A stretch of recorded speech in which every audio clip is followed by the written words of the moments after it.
Hey guys, आज हम लोग कवर करेंगे क्लाइमर के 8th चैप्टर को, जिसका टाइटल है ताकातोरी माउंटेन। और इस चैप्टर में हमें पता चलेगा कि आखिर क्यों मोरी इतनी स्मूथली क्लाइम कर पा रहा है। तो लास्ट चैप्टर में हमें पता चलता है कि ये वॉल स्टोर मैनेजर के द्वारा डिजाइन की गई है और वो बहुत कॉन्फिडेंट होता है कि कोई भी इस वॉल को इजिली तो क्लाइम नहीं कर पाएगा। Which turn out to be true, क्योंकि पहले दो कंटेस्टेंट अपना बेस्ट देते हैं लेकिन वो हाफ भी क्लाइम नहीं कर पाते हैं। But the things got interesting जब मोरी क्लाइम करना स्टार्ट करता है, क्योंकि स्टोर मैनेजर ओनिशी सेंसे ये सब सोच रहे थे कि मोरी एक बिगनर है एंड उसके साथ भी वही होगा जैसा पहले दो कंटेस्टेंट के साथ हुआ था। लेकिन मोरी काफी अच्छे से क्लाइम करता है by making a perfect shapes. और अब हम लोग आज की चैप्टर पे प्रोसीड करते हैं।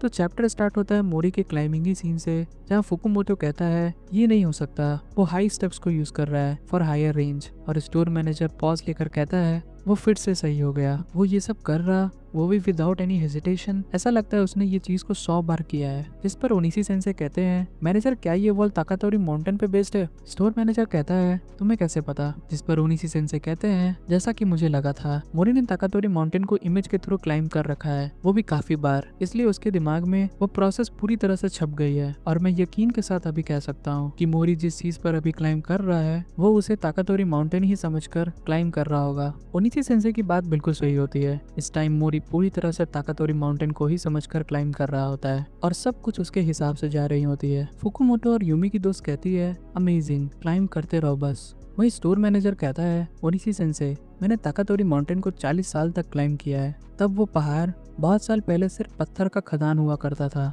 और उस सीधे पत्थर की वजह से वो रॉक क्लाइंबिंग के लिए एक अच्छी जगह बन गई। वो छेद जैसे मार्क्स वो उस टाइम की निशानी है जब क्लाइंबर ने वहाँ अपने पीटॉन्स घुसाए थे। वो रॉक एक स्पेशल रॉक है जो जापान में क्लाइंबिंग की शुरुआत से ही लोगों की खून और पसीने से रंग चुका है। कितनी अमेजिंग बात है कि ताकातोरी माउंटेन से ऐसा कमाल का बच्चा पैदा हुआ है। मुझे पूरा यकीन है अगर पुराने क्लाइंबर्स होते तो वो भी इस टाइम पर काफी खुश होते इस चीज को देखकर। जहाँ सारे लोग मोरी की क्लाइंबिंग को अप्रिशिएट कर रहे थे, वहीं मियामोटो काफी नर्वस होता है और कहता है अब तक काफी टाइम हो चुका है और ये चेयर्स रुक ही नहीं रही हैं। बट रियलिटी तो ये है कि ये चेयर्स रुकेंगे भी नहीं, क्योंकि इस टाइम मोरी compression plus wide stance position में रहता है, जो नेक्स्ट मूव्स को प्लान करने में काफी काम आती है। मोरी कहता है मैं कर सकता हूँ, बस थोड़ा सा और फिर उसके बाद मैं पीक पर होऊंगा। उसके बाद मोरी जंप करता है लेकिन इस टाइम वो अच्छे से होल्ड नहीं कर पाता। मोरी कहता है ये रोप इतना हैवी कैसे हो गया?